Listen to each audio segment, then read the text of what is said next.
All right, you're gonna come on this tour with me with this guy who is so sweet. You're so sweet.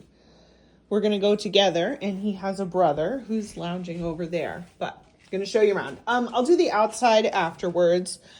It's kind of a gloomy day. It's actually snowing up here today.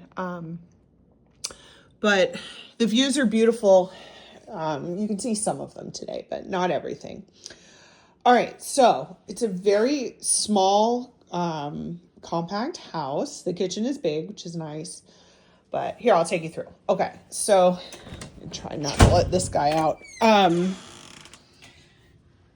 You enter off the front porch here. Snowy. We'll talk about those outbuildings and stuff too when I go outside. But enter here. There's no garage attached to the house. I think they had planned to build a 2-car garage. I'll show you where that would have gone if you wanted to do that. So living room off to the left, go there, and then up to the second floor to your right. So half bath. And then coat closet here. They're kind of using it as, well, not a pantry, but utility. And there's kitchen and dining. So it sounds like they're getting divorced. They put the home here 4 years ago. It's a Huntington Home, which is a modular home company here in Vermont. I will send you their information. Generally, it's like a 3 or 4 year wait list for a Huntington home. But I'll send you all that information so that you understand what that means. Floors are nice. It looks like red oak. They're in pretty good shape. The doggos have scratched it up a little. You could certainly refinish. I would say overall, I mean, there's some, wear and tear for a 4-year-old house, but really on, the paint, like there's some areas where it could use a little updating. Like the stuff could be kind of just scrubbed and touched up, like that kind of stuff. But overall, things are in good shape. Countertops are very nice. And then there's this kind of butler's pantry, which is also your laundry. Okay. So looking out here, the gentleman who lived here before, he was an excavator. So he ended up putting all these stones here just because it was actually hard to mow, but it does make a nice transition. And then you have those woods out to the back, which actually they're really beautiful. Your septic inlet and outlet on risers, which it's nice that they're going to be easy to pump and clean. Maybe not ideal that they're like right there, but it's Vermont. So this kitchen, just for like reference, Rachel, because you've been in my kitchen, this island is basically the exact same size as my island. And just about the exact same configuration with the overhang here and then the bench seating here. So overall, it's pretty much the size of my kitchen. And I mean, she cute. So vented out hood. All right.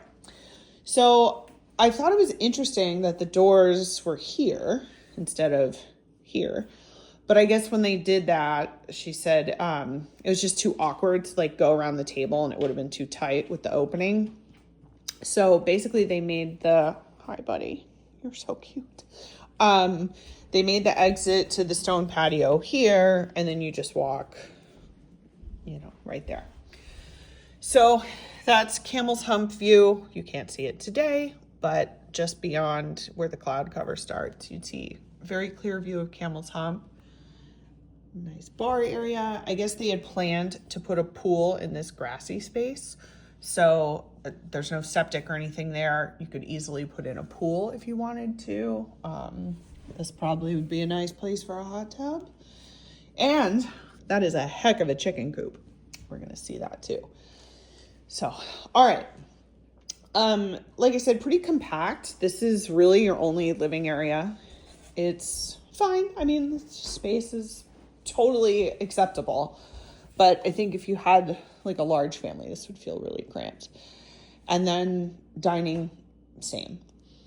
All right. So down there's the basement. We're going to go there last.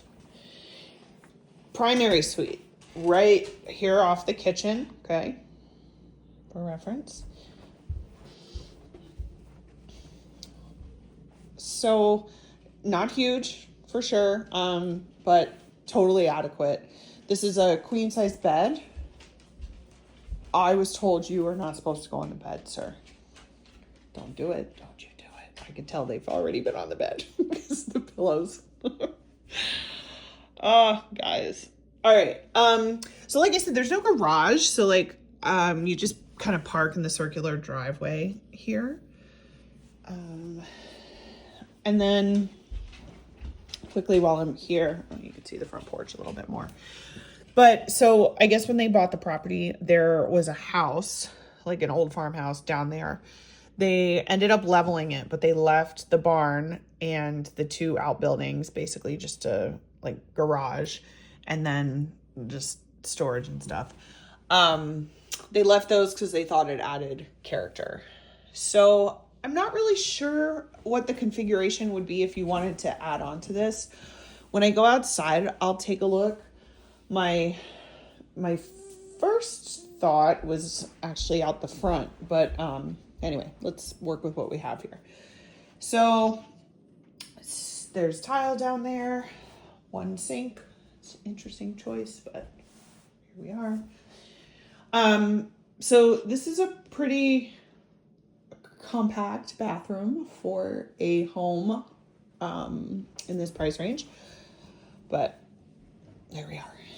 Walk-in closet, two sides. Okay, that's about it. And then upstairs we will go. This carpet needs to be replaced. It's not awful, but it's just worn from the dogs and stuff. Okay.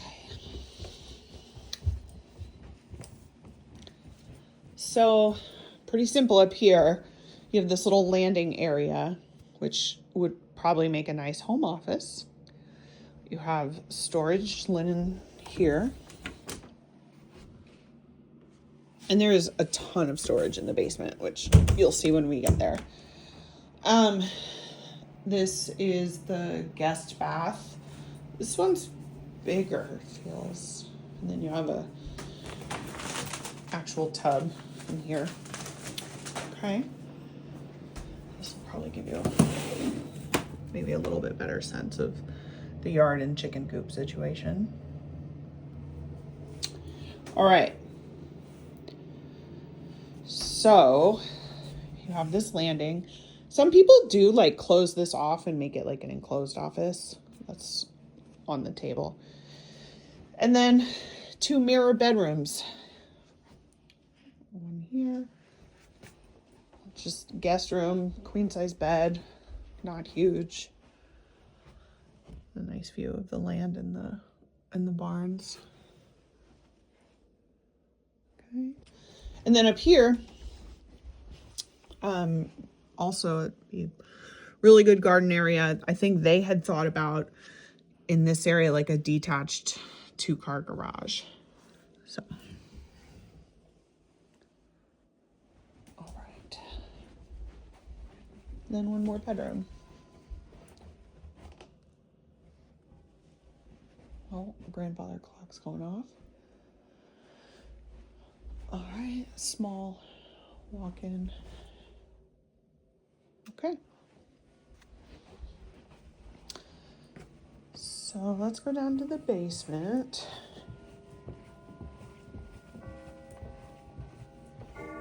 Oh my God. This thing.